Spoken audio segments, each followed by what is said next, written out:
You are listening to the Savage FINcast Retro, Episode 25, Freak Force 11 and 12. Chicago. A criminal mastermind called Overlord held our city in his terrifying grip. Ordinary cops were losing the battle against Overlord's super freaks and mutants. Then, a miracle happened. When I found him, he had no memory of his past. I helped him find an identity and a life. Now we have a fighting chance. Now we have the dragon.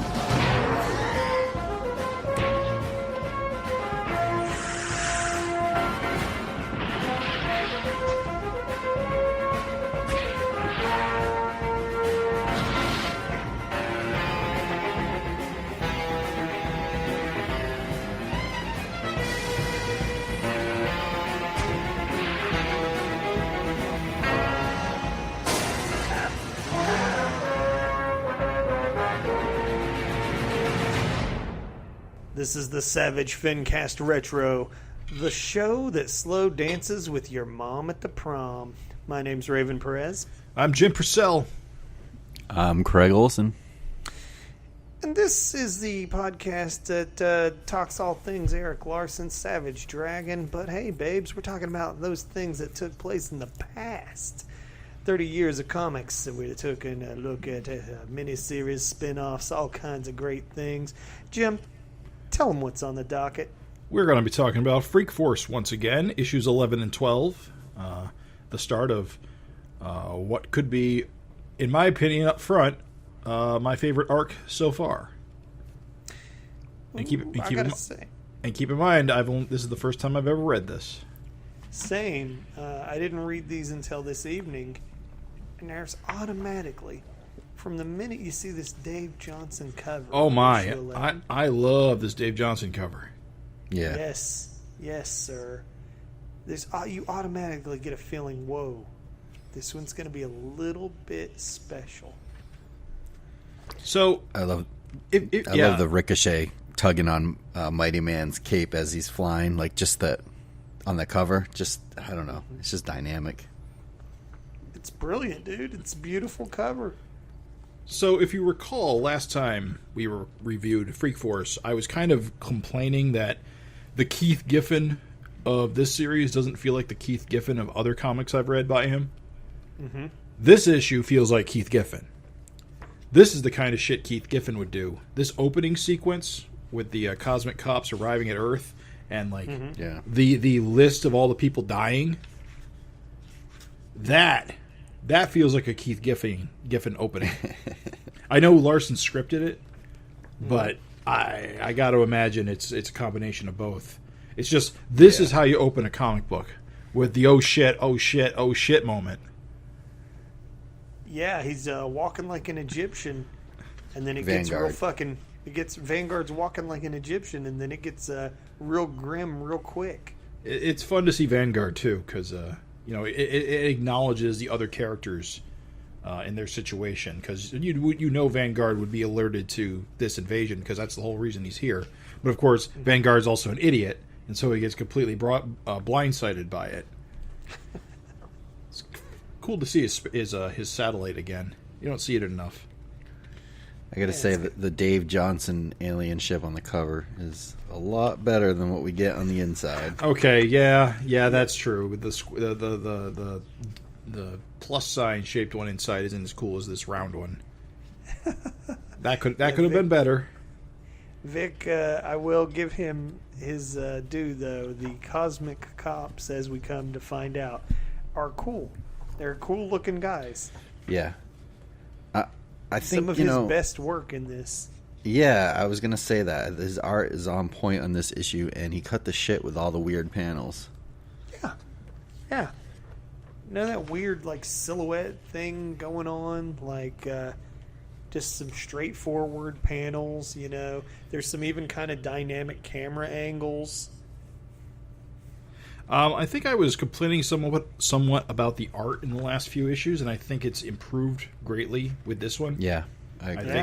I think there's been I think this almost feels like a what's the word I'm looking for? It's like a second soft reboot.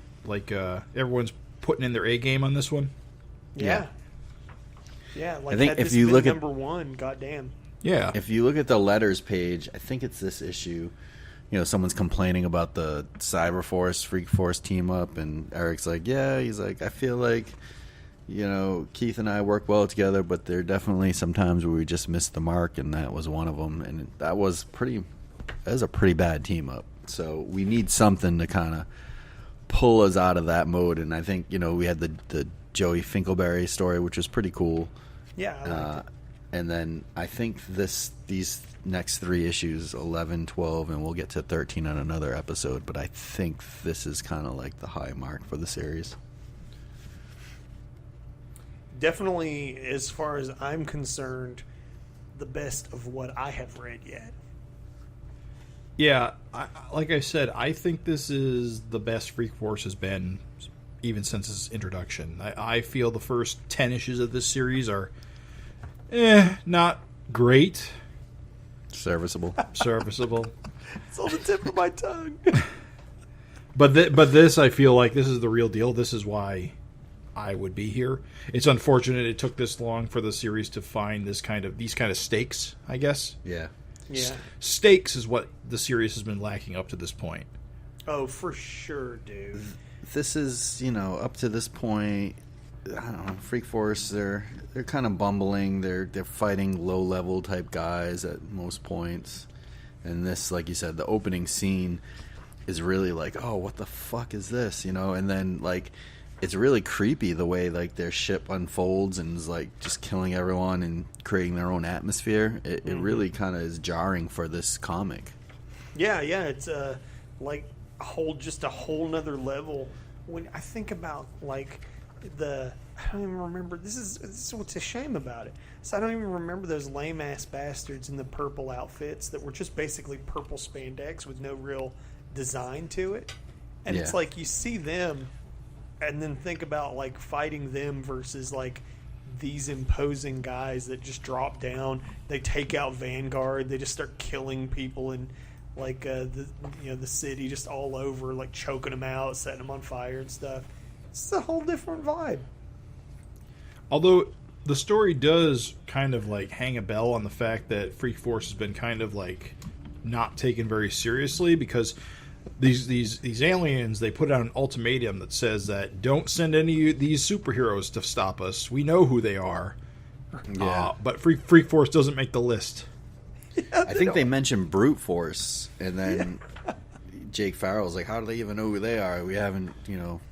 we just put them together or something to that effect, which we'll see them in a future. Oh, that's right. Brute Force is a Larson creation, right? It's the one with those like Mo Muscle. Those ones, yeah. Major Damage. Yeah. Yeah, it's funny that I'm just glad you mentioned it, because I was just kind of like, wow, almost of like the point of the story is that Freak Force fucking sucks.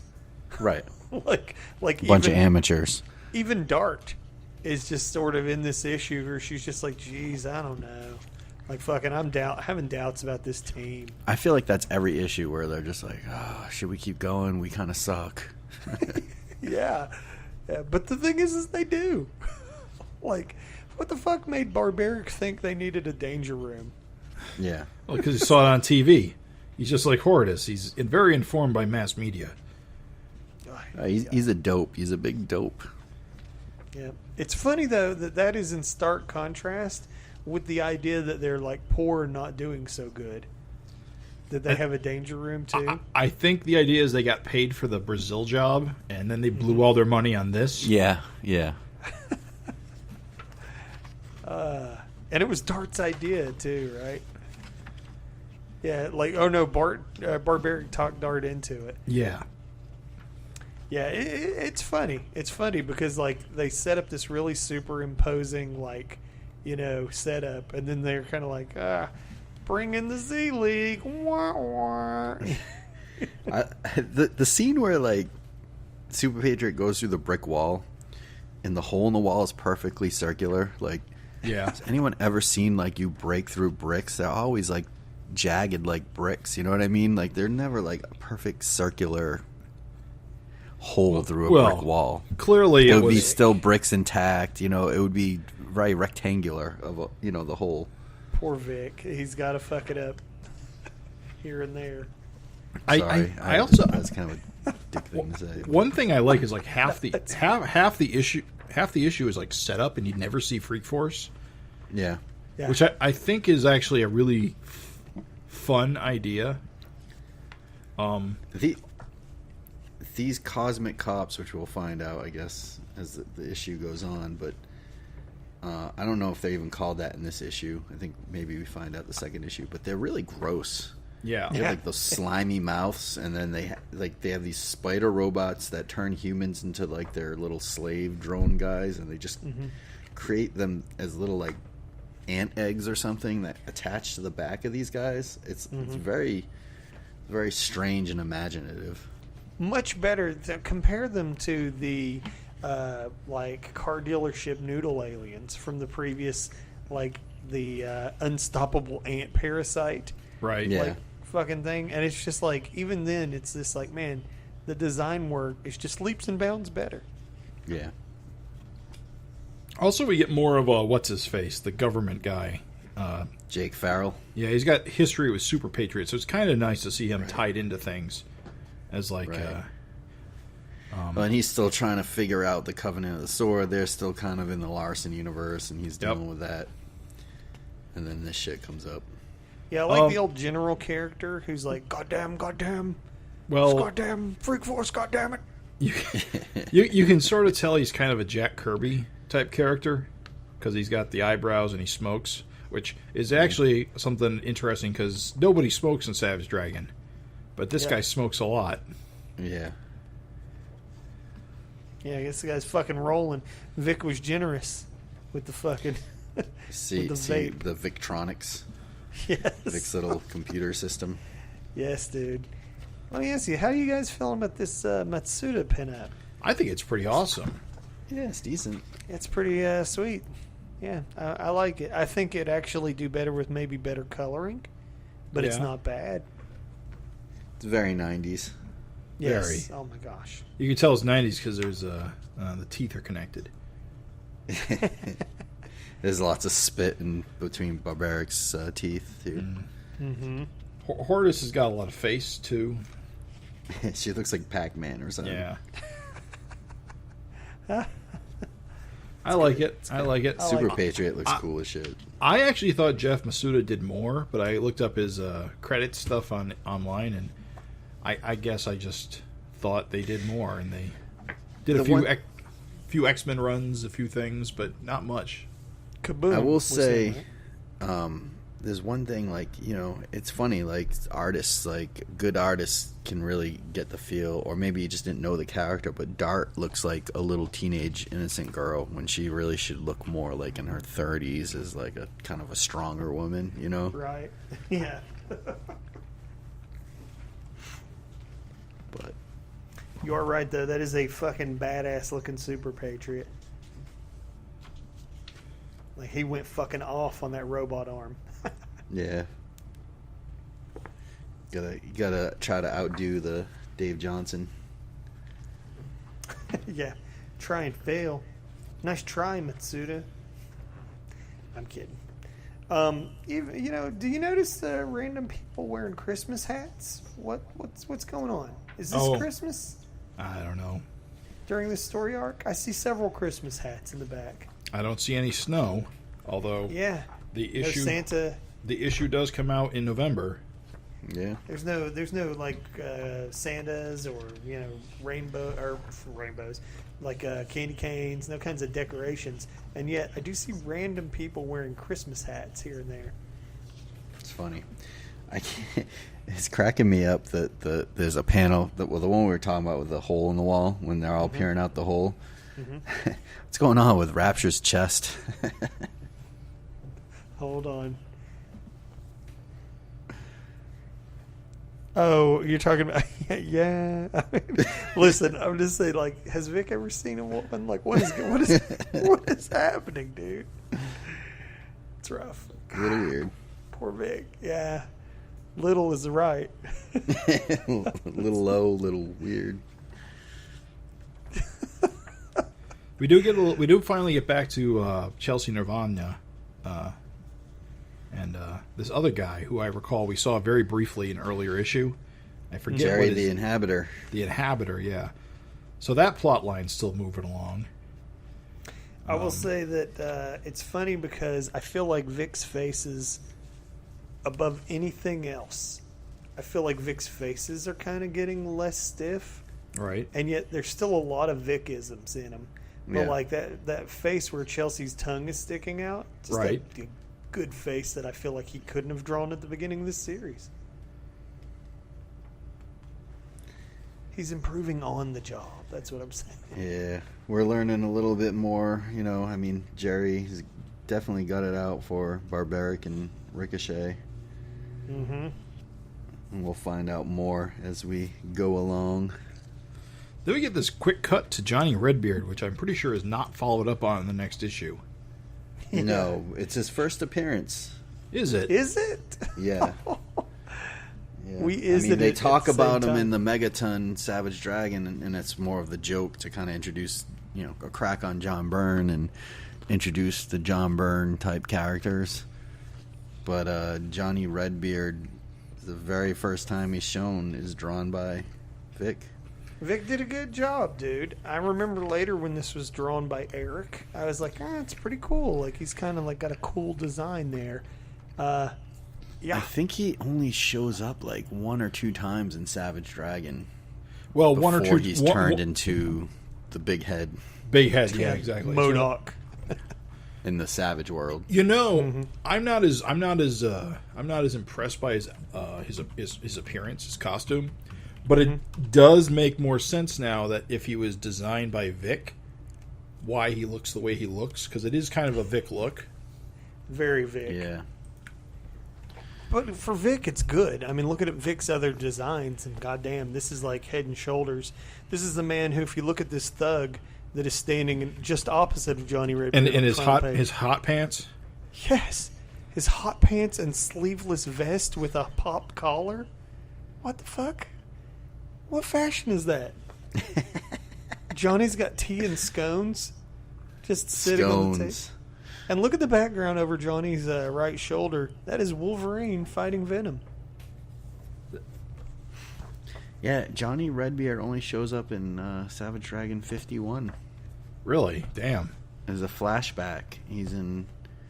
I don't think that can be right. I thought for sure he showed up in...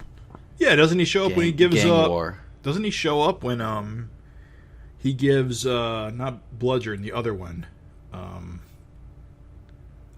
What's his name? His Bludgeon. Maybe it is Bludgeon. Like, Bludgeon gets his powers from Johnny. Yeah, the big guy. Who's not Brawn, the other big guy. He doesn't show up. No? He's like, it's kind of like an off-panel thing. Oh.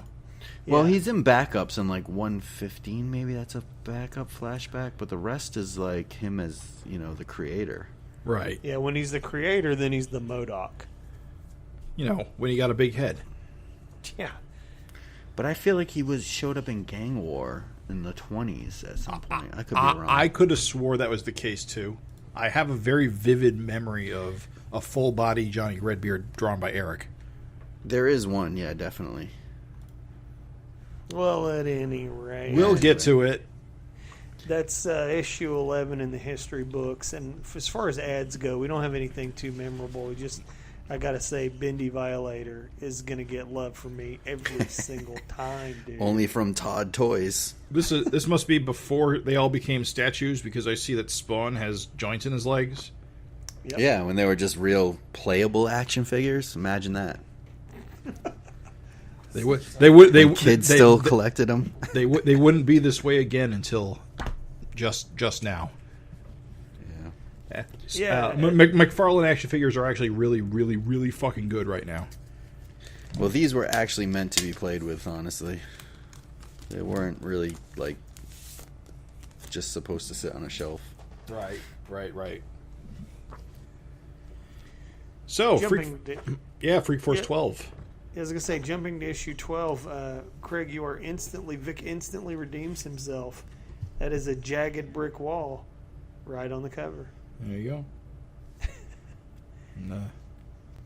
And Raptured's boobs don't look as weird. Yeah, total redemption, dude. He still gave Hortus that giant lip. I don't know what he's committed to it, but She's got a giant head. Oh, that's how you know she's a woman. now look, dudes, here we are.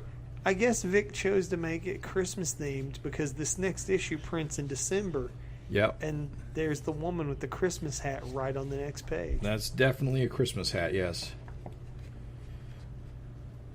So, He always This- gives his woman giant ears. Sorry. yeah. Serviceable. Well, this whole issue is pretty straightforward in terms of getting the team together, ready to infiltrate these cosmic cops, which are more clearly defined in this issue. The big problem the government types are having is that they have very little information to go on, so they're going to send Freak Force in to gather as much as they can. Right. This is where we kind of learn that they're turning regular humans into these kind of soldiers. Yeah, these kind of robots that This scene, so it's like the third page. Eric borrows these panels for Savage Dragon 100. right. So where if I he remember, gives the alternate take. if I remember correctly, like one of the big things, one of the big changes in the Savage world is that Cyberforce saves New York. Cyberface. Face Cyberface. saves New York. Big difference. So Huge. all of this death. Thank and you, destruction, Stryker. all of this death and destruction in New York doesn't happen, but then Cyberface turns around and uses that to become ruler of the Well, yeah, I think he was able to tap into the alien tech. right. Cosmic That Cop, helps. Cosmic Cop and Martian technology is how he got such a firm grip on Right. on the Earth as it was. That's why dragons hunted mostly by flying saucers. Yep. Between the Mars Attacks guys and the Cosmic Cops, Yep. he was able to superpower his powers. Right. He had access to all this alien technology, and But so it's- they're like, I remember, like in 100, like I think it's Powerhouse, and one of them's like, "Hey, we saved the Earth, that's great," and he's like, he's like, "What are we gonna do now?" And Cyberface is like, "What do you mean? What are we gonna do now?" He's like, "I save Earth for myself. We're gonna rule it," and everyone's like, "Oh," and that's where whatever King Khan or whatever comes from. It's cool as shit to have finally read this because the Cosmic Cops are literally a thing that has been referenced in Savage Dragon for 30 years. And you don't really ever see them. They get referenced, but you never see them, what they look like. And I think part of that is, if I remember correctly, Eric has not used a lot of Giffen creations after Giffen left. Like I think we see a lot of Covenant of the Sword, and we don't see a lot of Cosmic Cops after a certain point. And I think it's just because he's either not as interested in them because he didn't create them. I think that's the case totally. Yeah. Yep. So Same it gets- thing. That's why he made Johnny Redbeard into the creator. Right. That's another thing, because Johnny Redbeard was either his design or his concept was a Giffen idea. So he Well, no, reworked because it. remember, here's the thing: is the Johnny Redbeard started in the Next Man. I mean, started in Megaton Man. Right. So Johnny Well, Redbeard, starring Savage Dragon versus Megaton Man. Yeah, Savage he's Dragon mentioned. versus He's Megaton. he's mentioned by name. Yeah. He's mentioned by name. Giffen gives him an appearance here, Right. and then Larson takes him back into his own thing in Savage World as the creator. Right. Yeah. Yeah, Yeah. I know. I remember reading that he just, it was supposed to be just a throwaway joke, and he just Yeah, it's a kinda wanted joke to- because they're all get away based from on John Byrne creations. All the Knicks. But then he just makes him the leader of the homages. Yeah. They're homages. It's the best panel ever. Yes. Ultimate Arachnid is the best joke ever. not medieval Sandman. No. It's good, dude.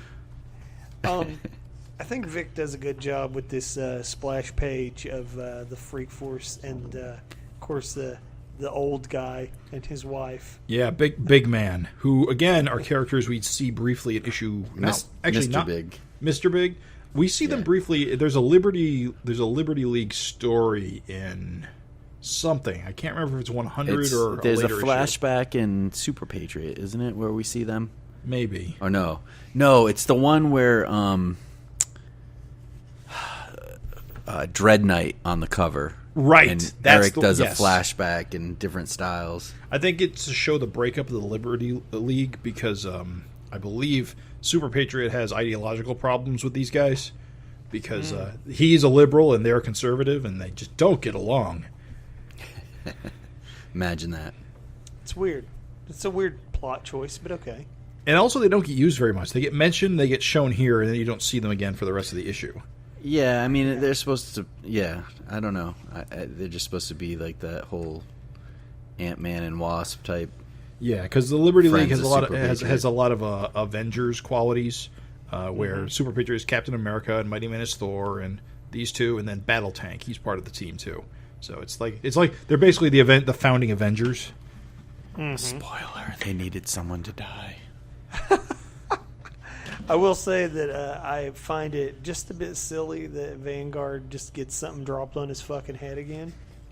Yeah, it's like comedy, like Yeah, just about to like warn them, and then something falls and knocks him out again. I couldn't Like, tell. what I couldn't tell if that was just happenstance. Something fell. Oh, I guess okay. There's another one on the ceiling, so I guess it really is just an accident.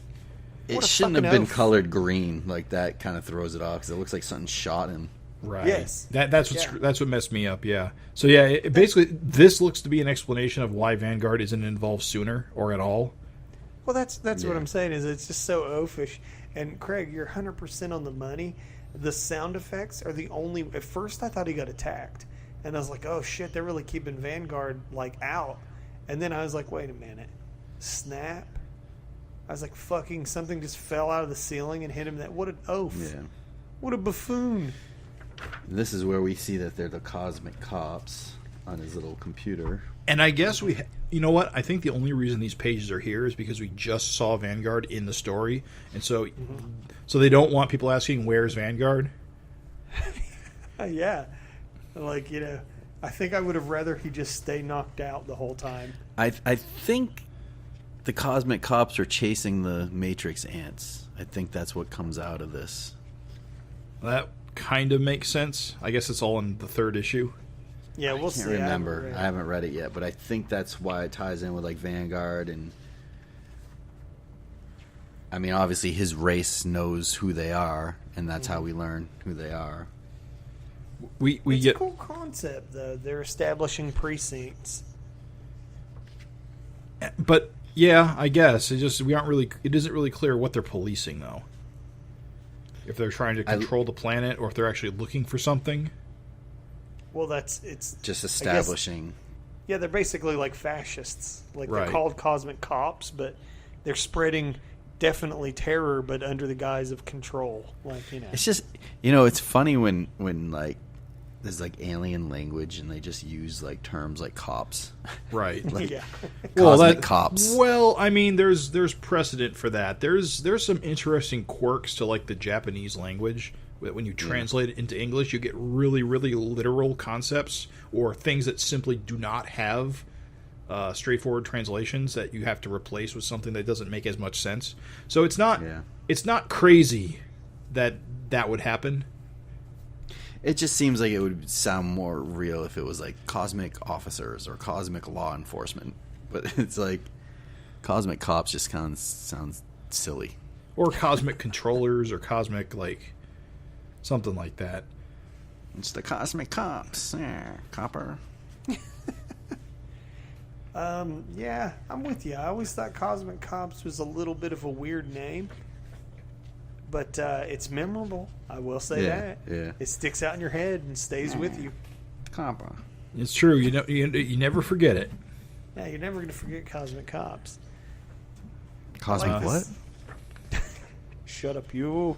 I like this pinup. I think it's pretty good. Before we I get to the just pinup, leaked on my page. before we get to the pinup, I want to talk about Super Patriot. Mighty Man getting his shirt blown off again, which is something that happens a lot in this series, where his costume is damaged. They're selling that beefcake.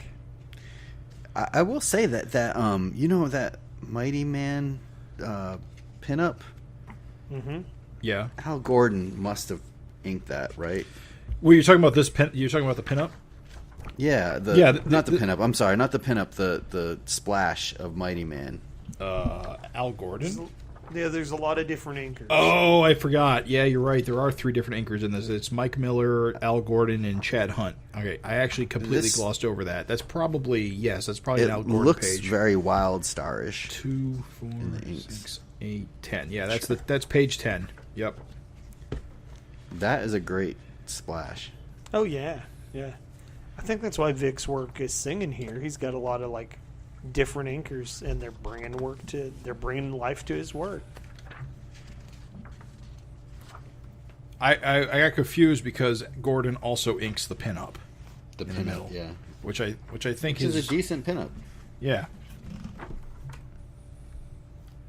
It's pretty good. Yep.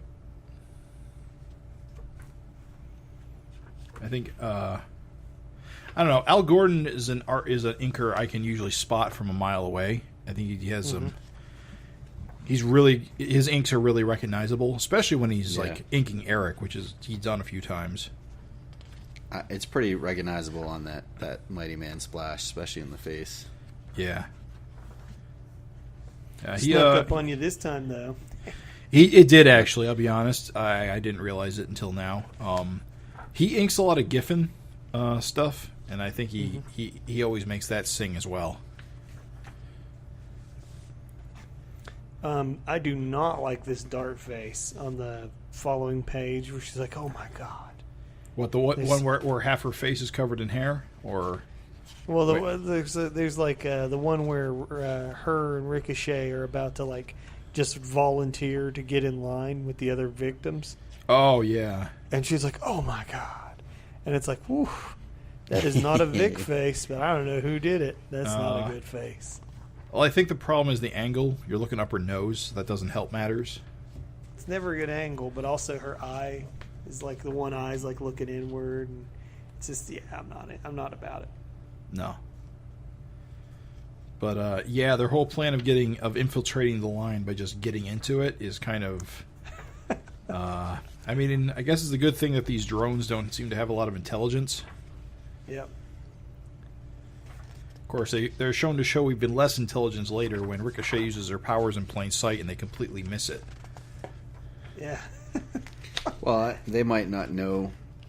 I don't know what human powers are. I have no idea. Well, it's implied. There's a line in here somewhere where the Cosmic Cops seem to be looking for superhumans. Right. Well, that's the reason they're not using their powers too. They're like, right. They don't want to draw attention to themselves.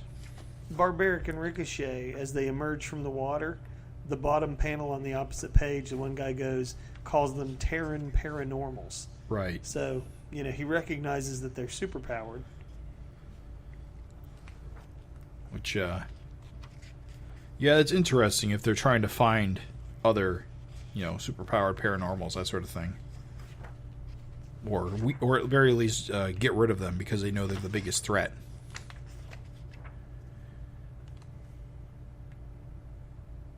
Guys, Barney.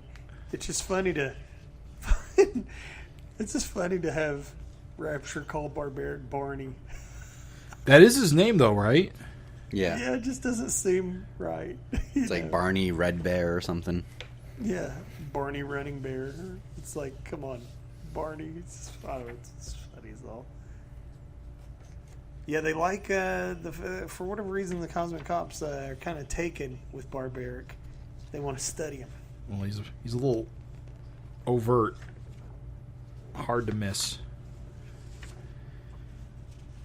I will say it's a little interesting the teams they've chosen, putting Barbaric with Rapture and Ricochet with Dart, when usually it's the other way around. It's good though. It's more interesting. Yes. Like that's the thing is the minute you see Barbaric and Rapture and how they interact, it's instantly more interesting than just saying Ricochet and Barbaric, do their usual Ricochet and Barbaric thing. So it was a good call, I thought. I thought it was made for more interesting dynamics. All right, so apparently the reason why there's several inkers on this issue is because this is Mark Miller's last issue. All right. Yeah, it looks like he's gone. Wants to make a name for himself as a penciler. Well, we all know how that ended. Mm-hmm.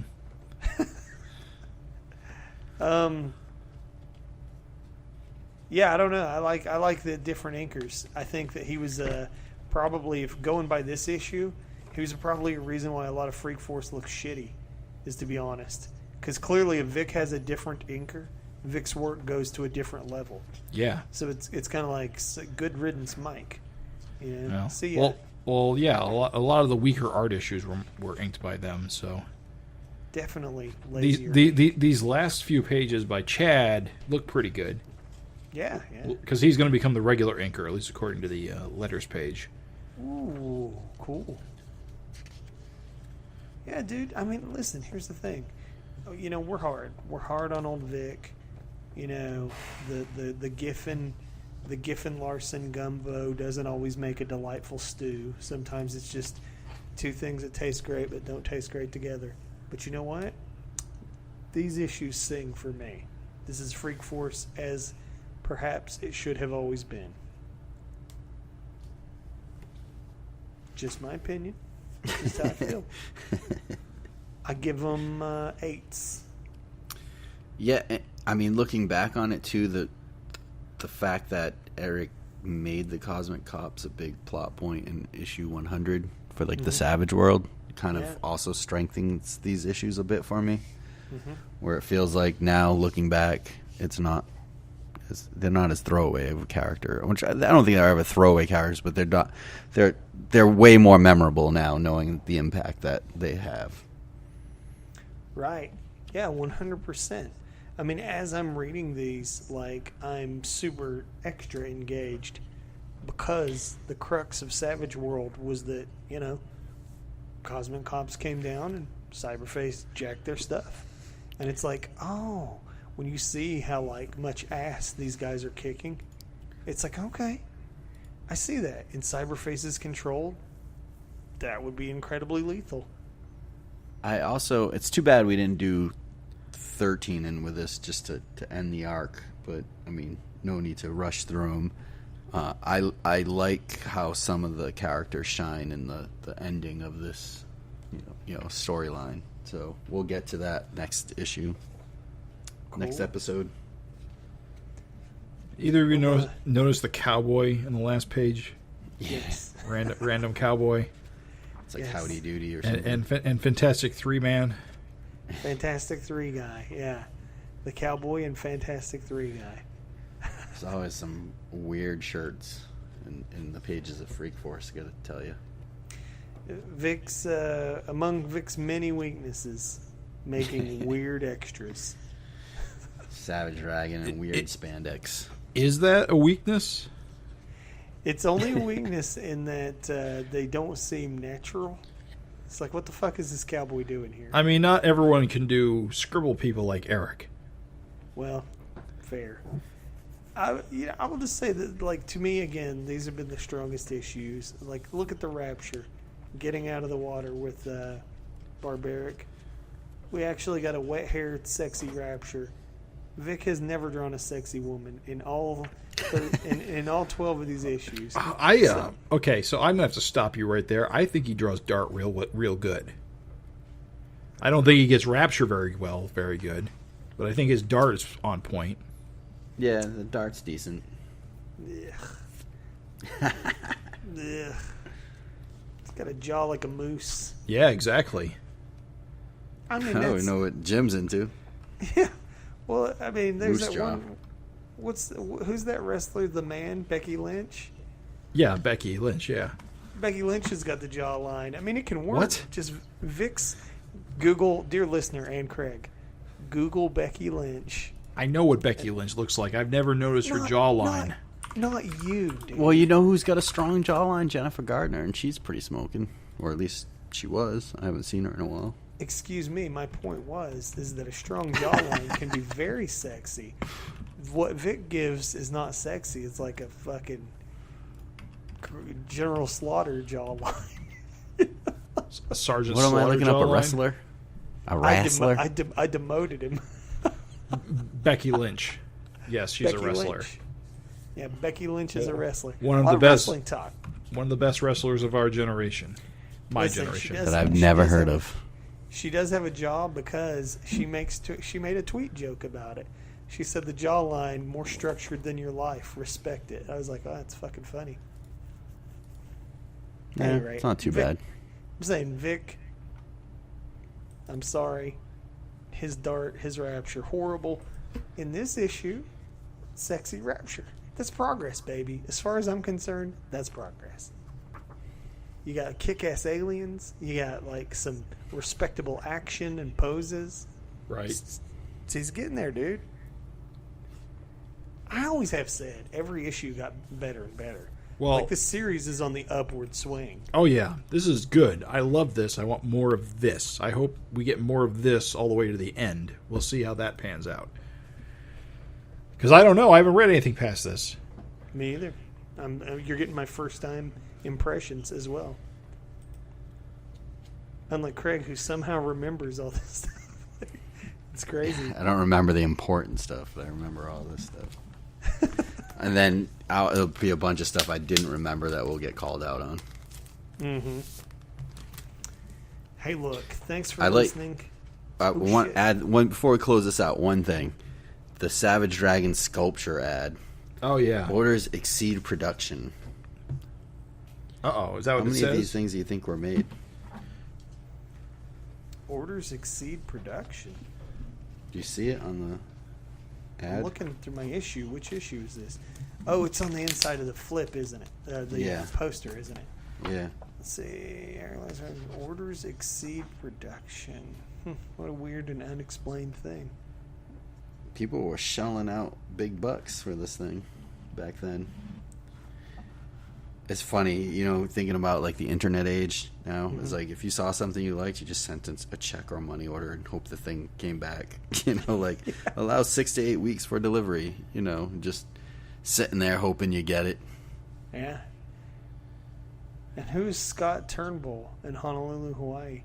Yeah, savagely beautiful, Scott Turnbull, Honolulu, Hawaii. like who is that we should respect that? Like, what does savagely beautiful mean? All I know is those statues are very prone to their fins breaking off. Yeah. I'm not a fan. Yeah, it's okay. It's not great. It looks like a porcelain thing. Well, it's porcelain. It's made. It's actually I'm not sure what it's made of, but it's stone of some kind. It's definitely not PVP. PVC. Vinyl, whatever it's called.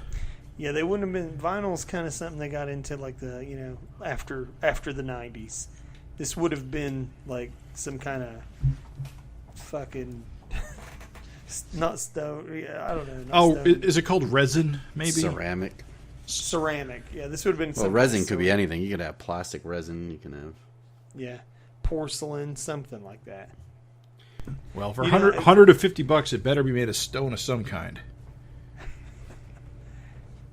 It's just wild. It's wild to think of this thing just getting, sculpted and 150 smackers. Sculpted and produced by this one fella. It's got the fin wrong. Yeah, it's kind of wild. It was right at the time. Now it's wrong. They sell a replacement fin. If they were forward thinking, you could pop his head off and just pop a new head on. Do you guys know anyone that has this? No. I've never met anybody who has it. Me neither. Somebody in the page has it. Somebody does. I mean, I think a few people do. Although, mostly I see pictures of people with their broken statues after a move or something. Well, the funny thing is the one I see is the one where he's flexing his arm. Right. The bust. Oh, the bust. Yeah, I see that too. The bust is cool. I like the bust. Yeah, see the bust. I should have pulled the trigger on that. I wanted it, but I don't know.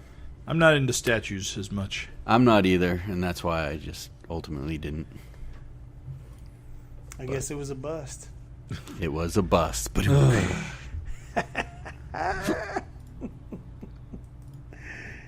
Hey, listen, thanks for listening. Thanks for listening, dear listeners. I appreciate it. As always, you can send your feedback, comments, secret recipes for pink sauce to us at SavageFINcast@gmail.com. savagefin.com. Thanks for listening. Thanks for listening, everybody. Coppers.